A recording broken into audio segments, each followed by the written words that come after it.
They solve problems as they speak. And it's not like an iteration, where you send stuff there and you get feedback, 4 weeks from now, then you work on it and you send it back. None of this. It's like on a fighting brigade, every brigade more or less has an engineering group, and they're in touch with fighting soldiers like every day, more or less. And they develop the product as it's being used. It's really amazing. Welcome to PEP, the Protect Europe podcast, where we interview founders and investors building the technology that protects Europe's values, way of life, and infrastructure. Ukraine's defense startups are reshaping European security, setting new standards and building a capability that no one else can match. In this episode, Marco and I talked to Mikko and Jan, Double Tap Investments. These guys are in Ukraine, investing in Ukrainian companies. They know exactly what's going on. They are supporting Ukraine towards victory. This is a great conversation. Welcome, guys. I am really looking forward to this conversation. So let's dive in. Let's talk Double Tap Investments. The year is 2035. It is 10 years' time. You guys have done an amazing job. The war in Ukraine is over. Ukraine won. Sorry, spoiler alert. Where is Double Tap now? Where are you guys in 10 years? Yes. So first of all, it's really inspiring a dream or a vision that Ukraine has actually won the war. Winning means totally different thing that, compromise. And in winning, somebody loses. So Double Tap, in a way, I think, and I feel that we are having a great time with our friends in Ukraine, talking about what are we going to do next. Okay, so it's basically built relationships in Ukraine, and now it's looking at the Ukrainian economy opportunity going forward. Yes, yes. And what about yourself? Where do you think you'll be in 10 years? First of all, 10 years is my time perspective. It's really difficult for me to look that far, to be honest. And you didn't give a specific time when Ukraine has won. You said in 10 years it has happened. So I hope it happens a lot quicker. Yep. I'm sure that's what you meant as well. But let's say that that happens very fast. And when I say win, I mean all the areas back, including the Crimea Peninsula, war criminals into justice, in the court and jail, all the children back to Ukraine, the whole thing. Anything else is just a delayed war. You know what I mean? Our first aim is to help Ukraine to win the war. So obviously we've done something right if that has happened. But I often say that we're ahead of the curve. We in Finland, if you go cross-country skiing and it's waist deep of snow, we're the ones opening the path, So it's really heavy. Others are following. Seriously, this is actually, we were one of the first ones there doing what we're doing. Others are following. Who knows what our part of the whole big picture was? I don't know. Maybe we will never know, and I don't care. As long as, I'm willing to open the path, and if it makes it easier for others to follow, then that makes me happy. Let's put it this way. Yeah. And also, I'm going to take also like a geopolitical view of that. The especially European security architecture has transformed to the totally another level. And the way Double Tap has operated, it has created a foundational ideas how the security architecture could work especially in the eastern flank of the free world. Okay, so I like that. So let's combine that. So at the moment we're opening the path, right? So we are we're the guys with the machine, basically laying those trails for everybody else to come through in terms of cross country. And that's kind of the role. And that then changes and re-architects how we basically do security in Europe. Yeah? Okay, so that's future vision. So then let's go to, what are you doing apart from driving cars? Yeah? Uber driving on the side. Apart from that, what are you having to do today? And how are you structuring Double Tap Investments to basically lay those paths? Yeah. I think the first thing that will happen very shortly after this podcast also is that we're going to spend more time and energy, even more time and energy in Ukraine. Yeah. And the reason why we both in the car now is that we spent the first part of the day, we were actually sitting together with Prime meaning, for those who don't, like a large defense company. So that's what we did before the podcast, and like Mikko said, after this, for the next month, we'll be in Ukraine. So Okay. things are happening as we speak. It's not in Ukraine for 3.5 years now. They don't have weekends, they don't have vacations. So that's something that, I mean, obviously we need to adjust here when we're outside of Ukraine. There are weekends and there's Sundays, but we try not to waste time. Yeah. On Okay, that when makes sense. enemy is not resting either. So Of course. So, but just let's break this down. So at the moment, Double Tap basically is very focused. It's a small fund or small investment vehicle, if we don't call Hmm. it a fund. And we're investing in companies based in Ukraine, very much Yes. focused on winning the war. Hmm. Yeah. So, and at the moment you're spending, I know this because you've told me, you're spending quite a lot of time in Ukraine. So what does Hmm. quite a lot mean? How many days out, or is it mainly, I'm mainly in Ukraine and occasionally in Finland?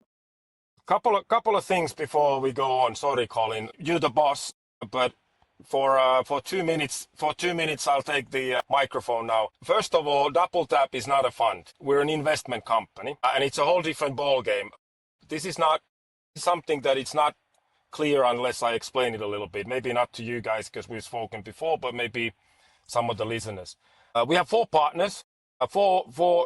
There's three of us that are founding partners: Mikko-Pekka, Oles Kudoba in Kyiv, and I. And then we have four investors, like four financial partners. Let's put it this way: three family offices and one institutional investor. And these investors have invested equity. There's equity in the company since we're a company, and they have invested a lot. Plus, they can guarantee that we don't run out of equity. But equity is just one thing. Now that we've invested and we're partners with certain Ukrainian defense startups, I'll give you an example. If one of those startups wanted to ramp up a factory in Ukraine, Poland, or Finland, that factory is built. It's not built up with equity. It's built up with different loan instruments, for Yeah. example, or different kind of financing instruments. The reason I'm saying is because you said several times you used the small, and I don't like it when talking about the size or the impact of Double Tap. So what I'm saying is that I cannot say how small or big we are. It depends a lot on the mission, on the task we take. We can do quite big things if we, and we will. So it's a little more complicated than that, than just being a fund. You're structured as an investment vehicle, and you have the opportunity to basically expand with other instruments to basically support your companies to scale. True. So most of the listeners might not know DTI, but you are basically an evergreen investment vehicle supporting very early stage Ukrainian defense tech companies. Hmm. And in the end, your aim is, of course, to sell your stakes when the time is right and when the companies are in a more mature level. So is that Perhaps. your income stream when you sell your stakes, or are you No, holders or owners in the long run? we're there to win the war, and then for second thing, we're there to learn from the Ukrainians because they're fighting the enemy. We wanna learn from them and bring that learning to Finland and all the Russian neighboring countries and for the rest of the Europe. So that's aim number two. Number three is that in defense industry at the moment, there's a huge amount of value being created. So obviously, at some time, we'll be in touch with that value being created. But if it comes before the war ends, the value is directed back to the Ukrainian defense startups. So we're there to win the war. All our investors back up this. They have no hurry. Like I said, since we're a company, a limited company, we can do more or less what we want, within the. Yeah. So we don't have to same kind of time frame promises or regulation like the funds Yeah, None of funds them. are having. yeah, And also, this is very important to be in this the scale of our approach. It's meant that we can be fast, and with the highly regulated area, extremely risk intensive area, we've been able to move ahead because we are investment company. With the fund structure and these things wouldn't have been possible. Now, at this point, there's several different dual use funds being created. It's a totally different game, but you have to remember we've been there for at least 2 years yeah. and for 3 years already. So basically, if a fund like ours in the future will join or invest your portfolio companies or your co-op companies, you will be also shareholders, and we must share the same values. Of course, the impact of winning the war first, and then Mm. of course making these companies great and productive. Yes, yes. I think one of the things about these geopolitical money things that we have to be very careful is that also the source of money that we have to be careful of that one, so that some of the enemy's money, of course, but the close by allies' money, it has to be pure and that in that sense. Okay, that makes Yeah, sense. yeah. One thing I wanted to dig into, you talked about speed and you talked about learning, right? So, what is your fastest deal to date? Literally, what's the fastest? And then also let's look at what have you managed to learn so far? What is your company's learned so far, and how quickly? Because the cadence in Ukraine, you just talked about no holidays, no weekends. It's super fast. It's on like a daily cadence. Mhm. So let's talk speed and let's talk learning against that cadence. What's your fastest deal? Well, the fastest D, I know what you're saying. I'm just trying to think, because semantics is my one of the things. So I'm thinking, what deal? What did the fastest deal for me was when the war escalated 3.5 years ago. I went straight to Kharkiv. So that was my fastest deal. But it took me over a year because I'm a little bit slow to understand that it's actually the defense startups and the finance that I should combine. And then spring 23, Mikko and I were in Kiev together, and that's more or less when it started. Then it's one really experienced investor, a fund manager in Finland, said to me that, "Oh, Jan, you're only gonna learn an investment by investing." When I was starting this, and I'm thinking, yeah, I know that I've been doing it for 20 years, but I have to say that to invest in Ukrainian, in a country that's in the war, we've been we needed to learn a lot. We've been, a lot of the organizations have been like voluntary. We've been structuring them with Mikko. We've been, being like managers. Our partner Oles Kudopa is like a CEO sitting in the like a managing director everyday functions. We've been opening bank accounts for them outside of Ukraine. It hasn't been easy, so I think we've been relatively fast, which Yeah. is really But important. But while learning. yeah, and also about learning, one as an investor, one learning that there's a lot of talks about in Slush, for instance, we are investing teams. We invest in teams. This is highly emphasized, highly relevant in Ukraine defense tech thing. The technologies, they're more like they're kind of like adaptive to use existing technologies. So it's a defense tech startup. It's not developing technology. It's actually integrating technology, and people integrate the technology. So therefore, the human beings that work over there that is very much amplified in our case. And I've Yeah. been surprised how extremely valuable it is in the investing in this one. Big learning for me. And the asset then in the company is in the what they are heart and brain of the human beings. Yeah, and this is also maybe basic stuff for some people, but surprisingly many not. So I want to say it out loud again: is that when we talk about innovations, the actual innovations are made in university, PhD level, a prime company, defense primes on there, like 500 guys and girls in the labs making innovations, right? But what we do, what our teams do, they solve problems. And the problem can be very preliminary, like how to clear the trenches 500 meters away. Then our teams, our companies that we've invested in, they combine tactics and existing technology.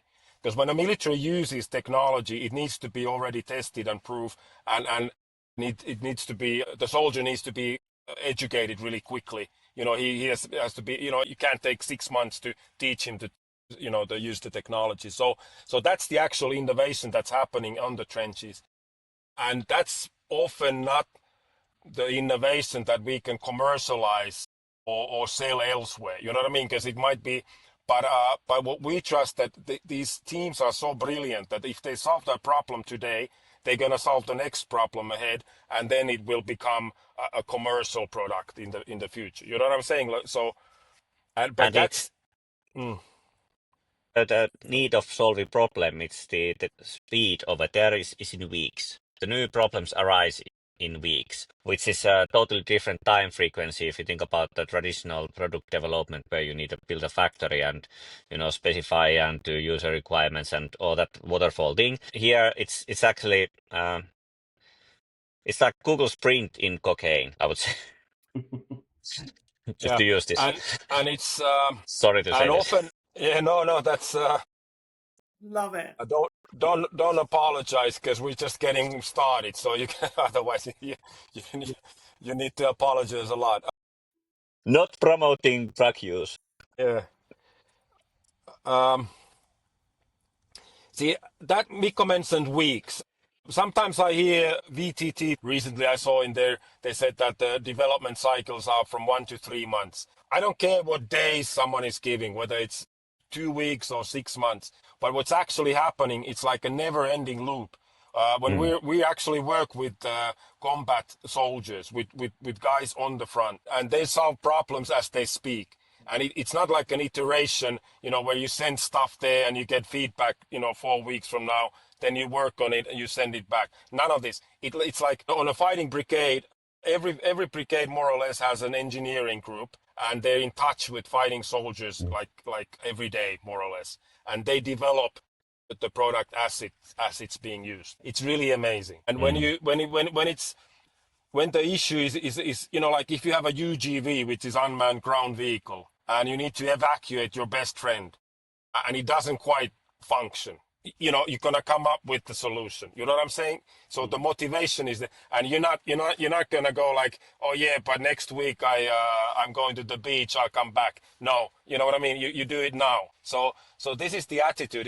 It's really amazing, and this is actually something that can blow your mind, can blow one's mind, is that if you're in Kiev, you don't quite understand this. You know what I'm saying? Like, because Kiev is, let's say, about 500 meters from the zero line. Kilometer. 500 kilometers, yeah, Yeah. yeah. So it's like long distance, you know what I mean? So if you're in Portugal, you're not gonna understand the urgency. Finland, we're a neighboring country to Russia, but a lot of the important people, related to this issue, when we spoke with them, with Mikko, we tried to get meetings in April, May. They say, oh, get back to us after the holidays, meaning like get back to us in August. You know what I mean? The sense of urgency is not here, not even in Finland. No. And actually, Yeah. like I said, sometimes it's not even in Kiev. So you need to go east of Poltava. Need to go to Kramatorsk, to sense the stuff. Yeah. Before we go to the higher level stuff, question on your work with Ukrainians.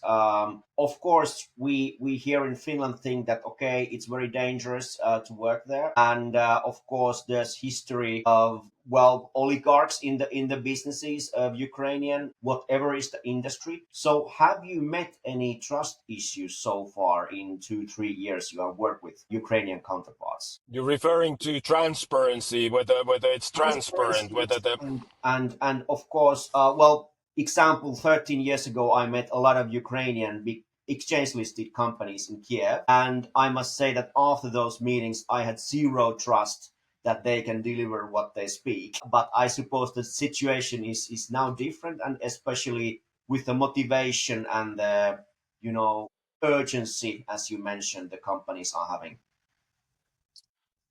I think that the stereotype of Ukraine is actually true and false at the same time. Okay? Because like humans are humans.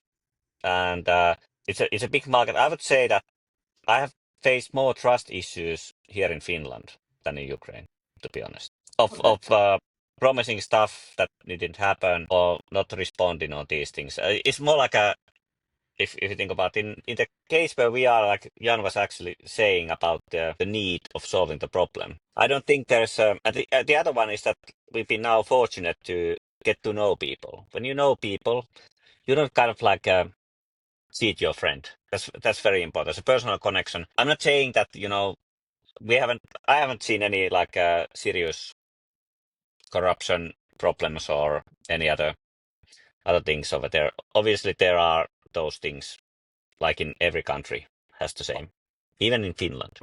The culture is different. One thing is that the speed was mentioned and the urgency, but also one thing is that when we're in defense, that also has an effect. Like when and like I said, we operate a lot on person, or like Mikko said, on personal level, and we operate a lot with actual combat soldiers. So it's probably a little bit different world. I don't want to sound naive. Obviously, it's different in Finland and Sweden and Germany and Ukraine, but there hasn't been issues like that with us this far.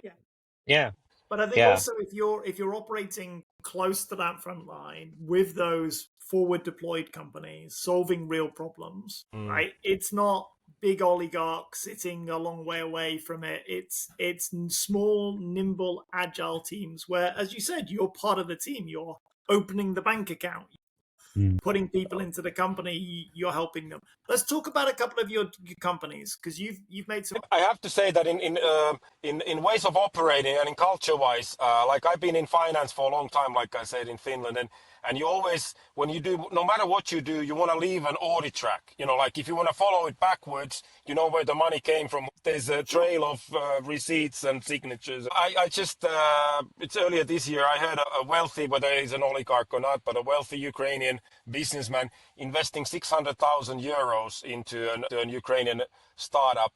And I asked them about it. They said, no, they didn't make any contracts. He just, they just gave him his, their word that he gets whatever the, share, let's say 10% of the company and maybe a little more.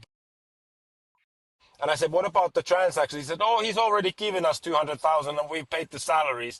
And I said, where, what, how did it go? And there was no, it was cash, but as Mikko knows, we don't do this. We want to have that. That's one of the things, the clear things that us as a company, Double Tap, is a Finnish osakeyhtiö, limited company. We're registered in Finland by Finnish corporate laws. We have Finnish lawyers. So the company itself is very solid. And like I said, our partners are old Finnish families. So company itself with us is really solid. Of course, then some of the investments and some of the operations we do are a little bit exciting at the times. But we're learning, and it's a different culture. Let's put it this way.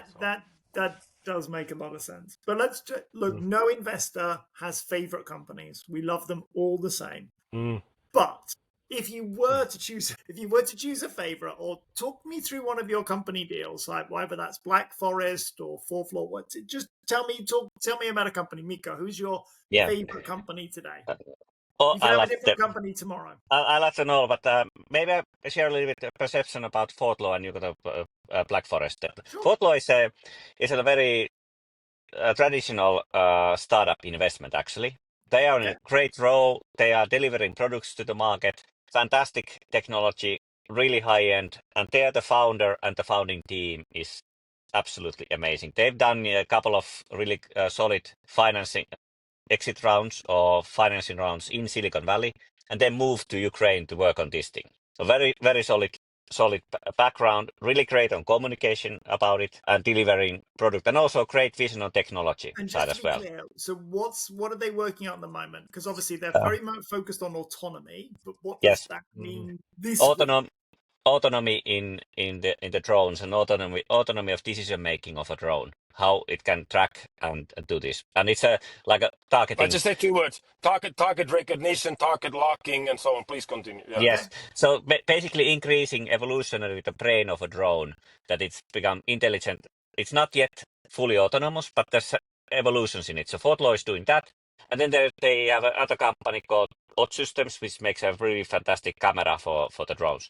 So that's, but there we are very small investor in that. They have a great, I think, 3 million financing round already, and then go into the next A round or B round. It's a very kind of following the Silicon Valley pattern on this one. A Fourth Law, and you just check Jaroslav Ashnuk, who is the founder and CEO. He's a pretty exceptional guy. Okay, that's cool. And Jan, Yeah. who's your favorite? That's a good. I have 4 kids and 3 grandkids, and it's like asking like who's your favorite. Of course. But of course, but none of them. They're all different. That's one of the things we've like one of them makes river drones, for kamikaze and intelligence, like water drones for special troops that operate on rivers.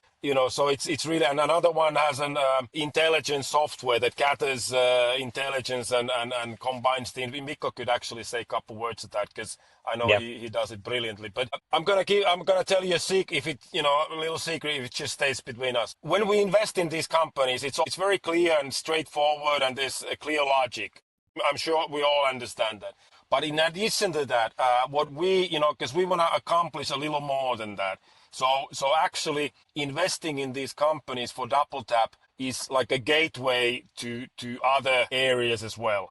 Like a lot of the research and development, especially product development field, we're getting more and more involved with outside of our investment companies as well. And there we come to the reason, so the companies we've invested in give us different access on different areas and levels. So like Mikko mentioned, Fourth Law and Ashnuk, Yaroslav, he's highly connected. He's like a superstar. Let's put it this way. When European politicians go to Kyiv and they want to meet startups, Zelensky introduces Ashnuk to them. You know what I'm saying? Like so when investing into his technology, we kind of bought a ticket to be in touch with the best technology, but also a little bit in the inner circle. So there's multiple levels that we operate in, So that's the secret. But Then obviously, with founders of Black Forest, they are in a very center of hardware development in Ukraine and also software development in Ukraine, which is also before they started the whole thing, they were part of one of the biggest unicorns exits from Ukraine to Amazon. So it's like a pretty good background over there. And obviously that kind of company is very close to the operative tactical units over there, which give them access to different levels as well. Yeah.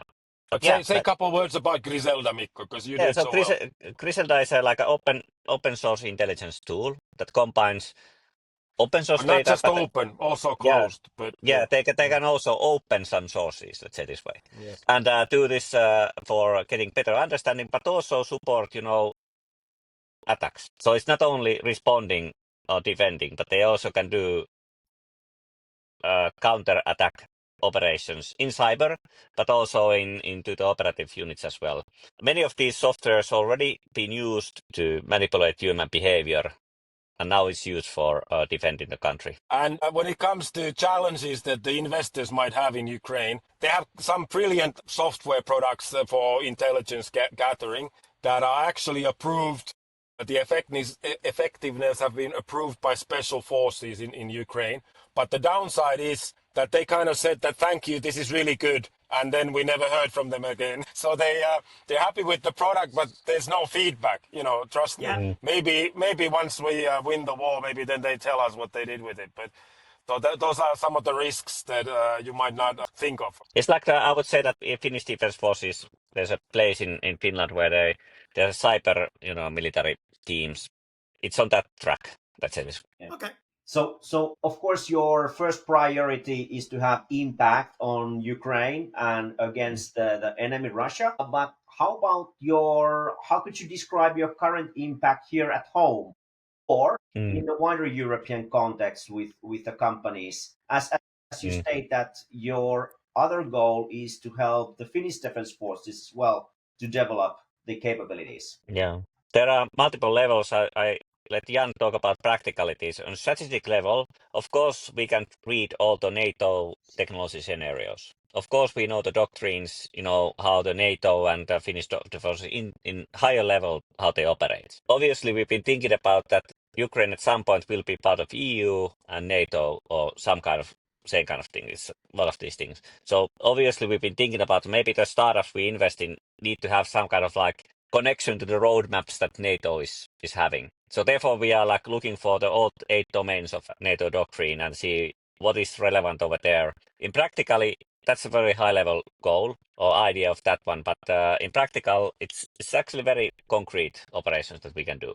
Maybe not talk all about it right now, but Jan, please. Yeah, there's no hurry. The main thing is that we're in touch with the latest technology because it changes all the time. Finland doesn't need to fill up the warehouses yet, but we need to be ready. We need to know to whom to turn to if the Russians and when, one day they will try to walk across the border again. Like 2 years ago, like I said, I went down there 3.5 years ago, but let's say 2 years ago, summer, I was knocking at some doors in Finland and saying, listen, I can help you. But I was mainly given a finger like, who are you? Get out of my door. And, adjustably so, seriously, because I had no, like I said, maybe I didn't say this, but I've been in Peace Corps in Africa. I was in Bosnia as for private military group almost 3 years, so 90s. But that's ancient history. I have no military. I'm not a soldier for last 25 years. I have no contacts in Finland. But so when that happened, we took a consensus strategy that let's concentrate on Ukraine. So we've been doing a lot there. We're actually quite well known down there, to be honest. Even though it's maybe sounds a little bit silly to say that, a lot more well known, like Reuters, Forbes Ukraine. We're on their articles. They mention us every time when they mentioned like we're. But anyway, what I'm saying is that we took that. I think you're more well known in Ukraine than you are in Finland. Clearly, that's the good thing. That's the good. That's a good thing. But what has happened after that is that now that but several good-sized, meaningful companies in Finland and military people have actually contacted us lately. Let's say this year, saying that could you please help us? And that's kind of nice that it comes, that way. And we work together with several different areas. And like I said, I think Finnish Defence Forces are well on track. They're doing a brilliant job. They started a little bit slower than I expected, but maybe not. I mean, maybe they're just being careful, and I'm sure, it looks really good. But the technology will be there when needed. Trust me, Marco. You can sleep well. Yeah, great. Fantastic. So, guys, we're coming towards the end, so I've got a few final questions for you. So, first and foremost, if we're talking about architecting the future for European defense, like who do you need to move now? So who does need to kind of follow the double tap way? What organizations need to suddenly jump into this space and start helping you, not necessarily break the snow, but at least come straight behind you to make sure it's padded down nicely. So who do you need to act in this space? And you can name names. Yeah. Currently, we have our government created new budget, and all in our government are figuring out how we can create growth to Finland. So any company who wants to grow in business-wise and value creation-wise in the markets that is actually growing, which is the security and resilience markets, they should immediately contact us because we can help on that a lot. And by that, I believe that innovative companies and growth-oriented companies will be the architecture of the future security. Together with, of course, there's always government involvement, defense forces involvement, but the kind of the driving force will be in the companies. And I would say that there is like in Ukraine it has been, private companies has been creating the technological forces of Ukraine. Then that same thing I would want to see happen in Finland as well. There's a lot of things come to my mind, but if I keep it, I always think that. Well, I don't. This is not my idea. I picked it up from somewhere. But the fact is that economies win wars. So I would want to see the whole Europe move. The economy of Europe is 5-6 times the size of Russia. So if we would unite a little bit more in Europe, we would win this war quickly. Yes. So that's who I want to see move. Another thing that I would love to see 3 years ago or spring 22 when I was in Ukraine, I thought, it's going to be exciting to see which European leader takes the lead and says, I'm going, follow me, and unites the Europe against Russia. Okay, I'm still waiting. So that's another thing that I'd love to see. Yeah. But basically, I would want to see Europe unite a little bit more and win the war with bigger economy. Oh, look, What and can there's we? no question What about can? it. Sorry, Marco, go. Yeah, just a short question. So, what can we do better here in Finland? What's your opinion? I think, yeah, We, what do you mean we? We as people here in Finland. And one thing is that Mikko and I actually wrote a paper about it a year ago already, but one thing that we could do is get more prepared because Ukraine started. We get you can look it up, but what Brave One does. But Ukraine started Brave One spring 23. It's like 1 year in the full scale war, and now Brave One has done a lot of things in like 2.5 years roughly. But what we need to do is we need to copy the best practices from that in Finland. So yeah, we don't, like I said, we don't need to ramp up the warehouses now, but if the shit hits the fan, we need to know to whom to call. Where are the best engineers? Where are the production lines? Who can do what? We need to know that, immediately. And now Ukraine is buying us time, so let's get that organized like really, really well ahead of time. I know we've Well, done a lot. We're good at that in a lot of areas, but not completely. So yeah. let's. So yes, so I think we have already created a name and brand name for the Finnish version of the Brave One as well. So you can DM us for getting to know what is the brand name. Definitely a version of Brave One in Finland, which actually means that there needs to be a unity across ministries. So the Foreign Ministry, Defense Ministry, Cultural Education Ministry, Interior Ministry, and Economical Ministries work together. Very easy, apparently in Finland. Then Very. some, leadership on there to make that happen, and then good connection with the defense forces, and then the startup economy and technological economy. That's basically a Brave One in nutshell. I don't Pulls think it all that's a together. I don't think it's a miracle thing to do, and it's totally And happening one more thing. in Finland. One more thing in addition to that, it should be like under presidential supervisory, because presidential term is 6 years, so it's longer than the parliamentary cycle. You know what I mean? So it doesn't break every 4 years when the government changes. So Yeah, something like this, but it should be done. Like we all know, there's the resilience. What's huoltovarmuus? We have a lot of these things really well done in Finland, but I think like the huoltovarmuus, like resilience, like the national of supply. know when anyway, like security supply of knowledge and information. I think there's some gaps there, but that's what we should do anyway. Yeah. Yeah, Okay, look, that makes perfect sense. Okay, so last question, which is really who do you guys admire? Right, you've got out there, you've met a lot of people, mainly in Ukraine. Let's give them a good shout out. Right, who do you admire? Who's doing a great job in terms of winning this war, protecting Europe? It's hard to say where to start. You see this yes, bravery. Every day. It makes you humble. We're part of one event in a couple of weeks in Ukraine that's organized by Snake Island Institute, for example. There's a leader in that institute, just to give you one example. But she was working for Morgan Stanley in U.S., educated in U.S. university. When the war started, she took a task as a medic on the front lines. She's a medic for Third Assault Brigade, and she's been there over 2.5 years. So I mean, young, I don't know how young, a lot younger than Mick or I, anyway, and as an example. But what really melted my heart when it comes to bravery is like early days of April 22 in Kharkiv. I took some supplies to these ladies under the building, like the apartment building on a huge apartment area on east side of Kharkiv, constant shelling. These ladies were living under it's not a basement, it's like against the ground, like under, it's cold and humid, and we're taking supplies in there. And I asked one of the ladies that if there's one thing that you wish for now, what would it be? And she said that, oh, I would love to sleep in pajamas, because she had been sleeping 40 nights in her, like day clothes. Yeah. And I got a little bit emotional. I was like, fuck, I can't take this. And then they started comforting me, like, Jan, please sit down. Are you all right? Can we get you anything? So that's when I decided that, listen, that's when I decided that I'll do whatever it takes to help these people. If you have hearts of that size, what can I do? But to chip yes, in the little I can. yes.